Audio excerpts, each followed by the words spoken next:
बिस्मिल्लाहिर्रहमानिर्रहीम। अस्सलाम वालेकुम दोस्तों, ब्रिटिश पार्लियामेंट के बारे में पढ़ेंगे और देखेंगे कि इसके अंदर कानून साज़ी कैसे होती है, उसका क्या प्रोसीजर है। तो सबसे पहले हम बरतानिया की पार्लियामेंट का एक छोटा सा तारुफ डिस्कस कर लेते हैं। पार्लिमानी हाकमियत के असूल से मुराद ये है कि पार्लिमान कानून बनाने, तब्दील करने या मनसूख करने का हक़ रखती है और किसी के पास ये हक़ ना है कि वो पार्लिमान की कानून साज़ी को मुस्तरद करे या मनसूख करे। इससे ये चीज़ साबित होती है कि पार्लिमान बतौर कानून साज़ इदारा कतई हाकमियत रखती है और हुकूमत के दिगर इदारों जिनमें इंतज़ामिया और अदलिया शामिल है उनसे भी बरतर है। यानी कि एग्ज़ेक्टिव और जुडिशरी जो है वो भी इसके ताबे है। Sovereignty of British parliament, parliament बरतानिया की हाकमियत जो है उस पर मज़ीद हम थोड़ा सा आगे डिस्कस कर लेते हैं। तारुफ में हमने देखा कि पार्लियामेंट का इख्तियार क्या है और किस किस चीज़ से बालातर है, जिसमें हमने देखा कि गवर्नमेंट और जुडिशरी ये जो दो ब्रांचें हैं किसी भी रियासत की, उससे बालातर होती है पार्लियामेंट। ठीक है, तो देखते हैं कि how is British parliament sovereign, parliament बरतानिया कैसे ख़ुद मुख्तार है। तो दोस्तों, लेजिस्लेशन चूँकि पार्लियामेंट करती है, इस वजह से भी बरतानिया की पार्लियामेंट जो है वो ख़ुद मुख्तार है। फिर बाइंडिंग ऑफ फ्यूचर पार्लियामेंट, तो इसमें थोड़ी सी यहाँ पे वेरिएशन आ जाती है। Know British parliament can bind a future parliament, यानी कि एक पार्लियामेंट जो मौजूदा पार्लियामेंट है वो किसी फ्यूचर आने वाली पार्लियामेंट को पाबंद नहीं कर सकती, क्योंकि जब वो नई पार्लियामेंट आएगी वो अपनी कानून साज़ी करने का एक अपना इख्तियार रखती है, जो उसका एब्सोल्यूट राइट है, उसको पहले आने वाली पार्लियामेंट जो है वो कभी भी ओवरराइड नहीं कर सकती। It means that a parliament cannot pass a law without that cannot be changed or reversed by a future parliament. Challenging a valid act of parliament. Parliament is the supreme lawmaker institution. It means that a valid act of parliament cannot be challenged by other institution including judiciary. फिर इसके बाद हमारे पास आ जाते हैं historical facts which have affected British parliament supremacy या sovereignty. तो दोस्तों, it was during 17th century that British parliament started a struggle with British monarch to share sovereignty. In this struggle British parliament gained more sovereignty over the monarch. Parliament was recognized as part of constitutional structure and it gained sovereignty from the monarch for making of law. However, sovereignty of British Parliament was affected with the passage of time due to some factors. इसमें factors जो हैं वो 5 तरह के हैं। Main जो basic हैं वो मैं आपसे डिस्कस कर लेता हूँ। इसमें सबसे पहले तो domination of House of Commons over the House of Lords है।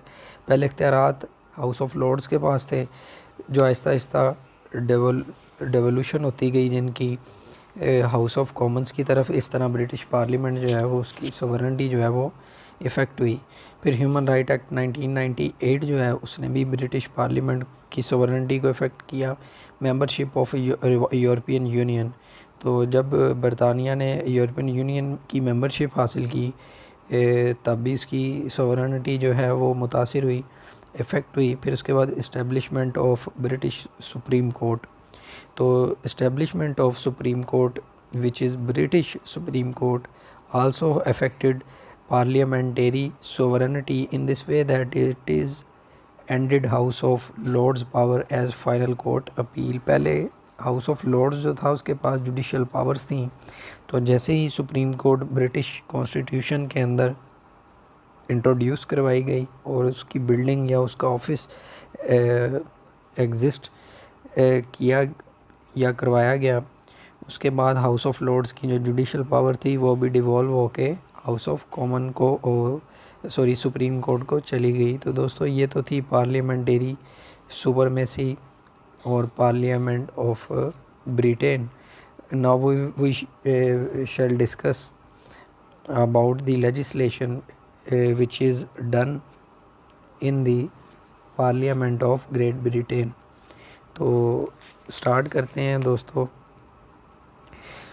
डेमोक्रेटिक सिस्टम में मेन ऑब्जेक्टिव जो है वो किसी भी पार्लियामेंट का वो लेजिस्लेशन है। In every parliament a specific procedure is adopted for the legislation. In British parliament 5 तरह के तरीक़ाकार जो हैं उनको अडॉप्ट किया जाएगा, जिनमें सबसे पहले प्रपोजल्स हैं। प्रपोज़ल जो है वो फर्स्ट स्टेप होता है किसी भी पर्टिकुलर गोल और प्रॉब्लम को एड्रेस या अचीव करने के लिए। तो प्रपोज़ल जो हैं दोस्तों वो 3 स्टेजेस पर होते हैं। सबसे पहले प्रपोज़ल होता है कैबिनेट मिनिस्टर्स जब वो एग्री करते हैं तो प्रपोज़ल को लेजिस्लेशन के लिए पार्लियामेंट में इंट्रोड्यूस करवाया जाता है। फिर उसके बाद दोस्तों डिबेट होती है कैबिनेट कमेटीज़ में जो पार्लिमान की हैं। फिर उसके बाद लेजिस्लेटिव कानून साज कमेटियाँ आ जाती हैं। पहले काबीना की कमेटियों में बहस होती है, फिर कानून साज कमेटी फ़ैसला करती है। तो उसके बाद दोस्तों प्रपोज़ल जब एक्सेप्ट हो जाता है तो वो एक बिल की सूरत इख्तियार कर लेता है। तो proposal for a new law और changing an existing law. For drafting of bill, parliamentary councils translate the principles which are present in the government's proposal, and these principles are transformed in the detailed legislation form. Detailed legislation form bill दोस्तों 5 तरह के हैं।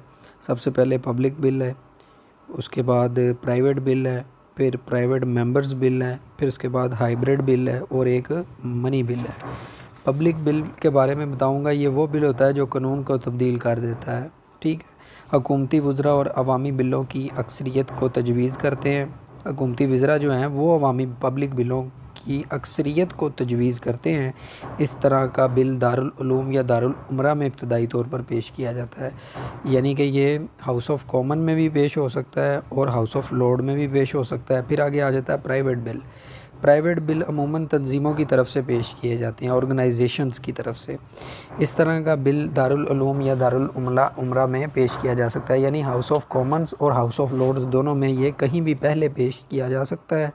Private members bill जो third bill है, private member bill दर हकीकत public bill है और इसे पार्लियामेंट के अरकान या लॉर्ड्स पेश करते हैं जो हुकूमती वज़रा नहीं होते। ऐसा बिल भी या तो दारुल उलूम या दारुल उमरा में इब्तदाई तौर पर पेश किया जा सकता है। फोर्थ है दोस्तों हाइब्रिड बिल। हाइब्रिड बिल दोनों पब्लिक और प्राइवेट बिलों की खसूसियात रखता है। मनी बिल आ जाता है उसके बाद दोस्तों, जिसे हम फाइनेंस बिल कहते हैं, मालियाती बिल उर्दू में बोलूँ तो। Money bill is of financial nature. This bill is initially introduced only in the House of Commons. यहाँ पे word only in the House of Commons इसलिए यूज़ किया गया है कि House of Commons जो है वो अवामी नुमाइंदों का हाउस है, तो लिहाजा कोई भी फाइनेंस बिल होगा तो वो सबसे पहले हाउस ऑफ कॉमन में पेश किया जाएगा, जो कि ब्रिटिश पार्लियामेंट का लोअर लेजिस्लेचर है। फिर पार्लियामेंटेरी स्टेज है। Journey of bill to become law can start either from the House of Commons and from the House of Lords. However, such journey of money bill begins in House of Commons. To complete this journey, although a bill goes through similar process in both of houses, yet it has to pass through the first reading stage, second reading stage, then committee stage, after that report stage, and finally third reading stage. And a bill after passing from first reading, second reading, third committee stage, report stage, third reading के बाद दोस्तों royal ascent होता है, approval by other house होती है, फिर royal ascent होता है। अदर हाउस से मुराद है कि जब हाउस ऑफ कॉमन ने एक बिल को पहली, दूसरी, तीसरी reading, committee stage, report stage तक कंप्लीट कर लिया तो उसके बाद क्या होगा, उसके बाद फिर उसे शाही फरमान, शाही मंजूरी के लिए भेजा जाएगा। With approval from House of Lords and House of Commons a bill is needed to formal approval of British monarch.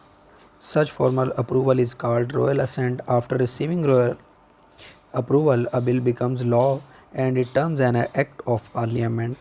To conclude, it can be stated that history is repeating itself in Great Britain. Initially, parliament shares power with British monarch and British monarch lose sovereignty. Now other institutions are sharing power with British Parliament and sovereignty of British Parliament is being affected. यानी कि पहले बादशाह के साथ parliament जो है वो struggle करती रही है, पार्लियामेंट ने पावर हासिल की, फिर उसके बाद पार्लियामेंट की पावर जो है वो भी इफ़ेक्ट हुई by sharing powers with other institutions. उम्मीद करता हूँ आपको power of law making parliament की खूब समझ आ गई होगी। इस वीडियो को लाइक करें और मेरे चैनल को सब्सक्राइब करके बेल आइकॉन को दबा लें। अगली वीडियो में हम आपके साथ हाउस ऑफ लॉर्ड्स और हाउस ऑफ कॉमन्स के बारे में डिस्कस करेंगे। तब तक के लिए अल्लाह हाफिज़।